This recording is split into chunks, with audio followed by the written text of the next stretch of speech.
Hello a very good morning my dear students. हम लोग आ गए हैं हमारा हिस्ट्री का चैप्टर नंबर 3 लेकर। देखिए हमने पार्ट 1 में पढ़ लिया था कि सिल्क रूट क्या होता है और सिल्क रूट कहाँ से जनरेट हुआ।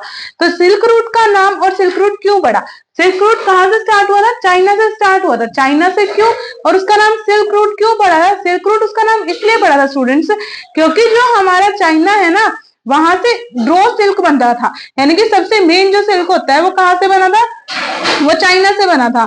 ठीक है, और जो चाइना है वो क्या करता है, सिल्क को एक्सपोर्ट करता है, यानी कि चाइना से ही सिल्क जाता था और कहीं से नहीं जाता था। ये क्या कहता है, चाइनीज सिल्क के बारे में बात करेंगे। This silk route connected various regions, ये कहता है जो सिल्क रूट है वो बहुत सारे रीजन से, यानी कि बहुत सारे एरिया से कनेक्टेड है within Asian continent and also linked with Asia to Europe and North America. ये क्या कहता है, ये कह रहा है आपका जो हमारे कनेक्टेड रीजन ये किससे, एशियन कॉन्टिनेंट से लिंक होता है और साथ के साथ एशिया टू यूरोप जाता है एंड नॉर्थ अमेरिका में। ये कहता है before Christian era to the 15th century. ये कहता है जो सिल्क रूट है ना हमारा वो क्रिश्चियन एरा से पहले से है, यानी कि 15th सेंचुरी से पहले से। याद रखना, नया नया नहीं बना, ये 15वीं सेंचुरी से पहले से, 15वीं शताब्दी से। ठीक है, जब तक हमारा क्रिश्चियन भी नहीं, क्रिश्चियन एरा आया था, यानी कि क्रिश्चियन धर्म भी नहीं आया था, उस टाइम की बात करता है। Things travelled from silk route, यानी कि बहुत सारी चीजें हैं जो सिल्क रूट से ट्रेवल करती थी, यानी कि एक जगह से दूसरी जगह जाती थी।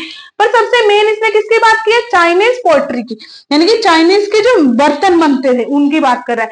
चाइनीज सिल्क जाता था, ये पढ़ भी लिया कि सिल्क रूट, इसलिए इसका नाम पड़ा था। ये कहते हैं नेक्स्ट होता है इंडियन टेक्सटाइल्स, यानी कि जो हमारे इंडिया के टेक्सटाइल्स हैं।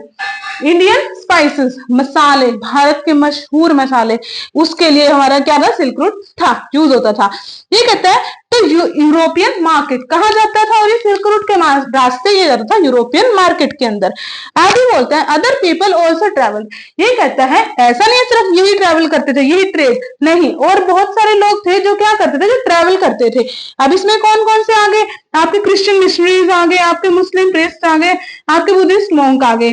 ठीक है, अब देखो, अब आपके दिमाग में आ गए मैम बुद्धिस्ट मोंक कौन है, मुस्लिम क्रिश्चियंस कौन है, क्रिश्चियन मिशनरीज कौन है। जैसे हमारे धर्म में, हिंदू धर्म में हमारे पुजारी होते हैं ना, वैसे इनके क्रिश्चियन धर्म में होते हैं इनके मिशनरीज, मुस्लिम धर्म में होते हैं क्रिश्चियंस एंड बुद्धिस्ट धर्म में होते हैं उनके मोंक। ठीक है, ये करते थे ट्रैवल। ये किस लिए ट्रैवल करते थे, ये ट्रैवल करते थे अपने धर्म का प्रचार करने के लिए, नॉलेज गेन करने के लिए, औरों को नॉलेज देने के लिए। ठीक है, ध्यान है ना, हमने पढ़ा सिल्क रूट से लोग भी ट्रैवल करते हैं अपनी नॉलेज को बढ़ाने के लिए, अपनी अपॉर्चुनिटीज को सर्च करने के लिए, है ना, नई थिंकिंग को डेवलप करने के लिए, अपने आइडियाज को ट्रांसफर करने के लिए। वही चीज इनके अंदर थी। ये लोग बस ट्रैवल करते थे क्या करने के लिए, अपने धर्म का प्रचार करने के लिए, ताकि इनका धर्म फैले और लोग क्या करें, लोग इनके धर्म में अपनी मौजूदगी दिखाएं, उस चीज के लिए। ठीक है स्टूडेंट्स, आगे बोलते हैं they also travel by silk route. ये लोग भी क्या करते थे, सिल्क रूट के द्वारा ही ट्रेवल करते थे।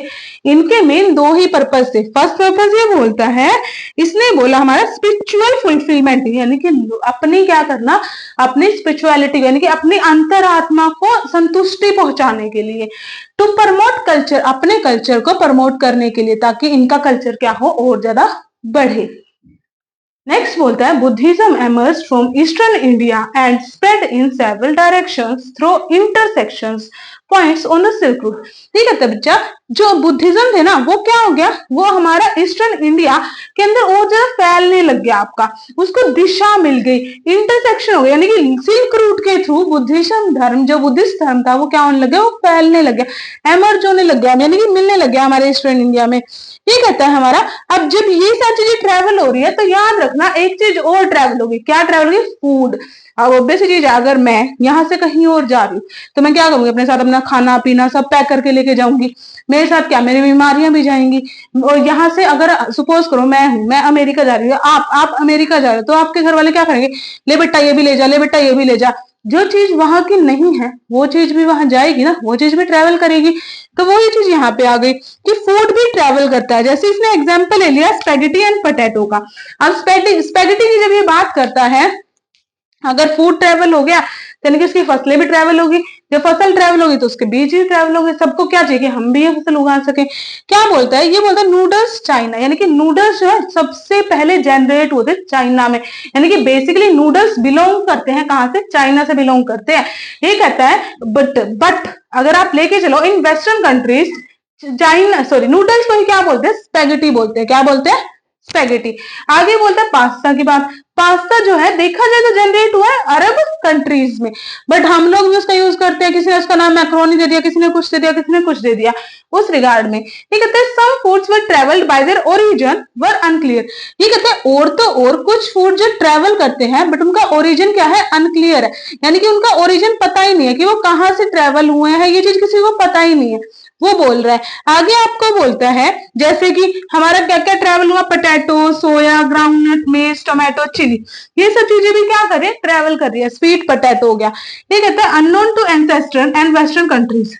वेस्टर्न कंट्रीज को इसके बारे में कुछ भी नहीं पता था, उनको तो पता ही नहीं था कि ऐसी भी कोई चीज होती है। ये क्या बोल रहा है, ये बोल रहा है Europe heavily depend on potato. क्या हुआ, जैसे ही यूरोप को पता चला ना कि पोटैटो नाम की कोई चीज है, तो वो क्या हो गया, वो एकदम से हैवीली डिपेंडेंट हो गया उसके ऊपर, यानी कि बहुत बड़ी मात्रा में डिपेंडेंट हो गया। कैसे, ये बात करता है एक व्यक्ति था क्रिस्टोफर कोलंबस। क्या नाम था इसका, क्रिस्टोफर कोलंबस। इसने क्या किया, ये क्या करता है, इसने ना अपना खोज करने निकला। खोज करने निकला था ये इंडिया की। इंडिया की क्यों निकला था, क्योंकि वहां पे स्पाइसेस मिलते थे। इसको लगा कि मैं खोज करूंगा कि ये स्पाइसेस कहाँ पे मिलते हैं, मसाले कहाँ पे मिलते हैं। बट उसने क्या किया, उसने बाई चांस खोज कर दी अमेरिका की। कहाँ की खोज करी, अमेरिका की। क्वेश्चन आ सकता है कि अमेरिका की खोज किसने की, तो किसने की थी, क्रिस्टोफर कोलंबस ने की थी। 1 मार्क्स क्वेश्चन है। अब इसके साथ ही जब ये रेज हो गया तो एक क्वेश्चन और रेज होता है। क्या रेज होता है कि ये बताओ अब हमारे इंडिया की खोज किसने की। तो आप सब लोग कमेंट सेक्शन में मेरे को ये बताएंगे कि इंडिया की खोज किसने की थी। ओके स्टूडेंट्स, देखिए तो आगे चलते हैं। ये कहते हैं जो क्रिस्टोफर कोलंबस था, जब इसने अमेरिका की खोज करी तो ये यूरोप से ना क्या करता है, यूरोप में बताता है कि भाई पोटैटो नाम की भी कोई वस्तु होती है, आलू नाम की भी कोई वस्तु होती है। तो यूरोपियन क्या करना शुरू करते हैं, पोटैटो पे बहुत ज्यादा डिपेंड हो जाते हैं, यानी कि और किसी चीज की खेती नहीं करते, सिर्फ और सिर्फ आलू उगाते हैं। ये क्या कहता है, in 1840s Irish peasants faced potato feminine. ये कहते हैं अब यूरोप के अंदर ना एक जगह थी आयरिश। आयरिश में क्या होता है, लोग सिर्फ और सिर्फ पोटैटो पे डिपेंड करते हैं, सारी फसलें पोटैटो की, सब कुछ आलू पे डिपेंड हो गए। जब वो इतनी बुरी तरह से स्टूडेंट्स आलू पे डिपेंड हो जाते हैं ना, तो वहां पे आ जाती है महामारी, आलू की महामारी। जब आलू की महामारी वहां पे आती है, यानी कि पोटैटो फैमिनाइन आता है, तो क्या होता है, लोग तो वही आलू खा रहे हैं। जब लोग वही आलू खाए जा रहे हैं, तो जो लोग आलू खा रहे हैं वही लोग क्या बीमार हो रहे हैं, बीमार होके मर रहे हैं। और इसी वजह से पोटैटो फैमिनाइन की वजह से ही वहां पे मिलियंस ऑफ पीपल क्या हो गए थे, डाइड हो गए थे, मर गए थे। ठीक है, तो यहाँ तक ही रखते हैं आज का स्टूडेंट्स। आई होप कि आपको पसंद आया होगा। अगर आपको मेरा वीडियो पसंद आ रही है तो प्लीज मेरे चैनल को सब्सक्राइब करें, वीडियोस को लाइक करें और कमेंट सेक्शन में अपने आंसर्स या अपने क्वेश्चंस मेरे को बताना ना भूलें। Thank you and have a nice day.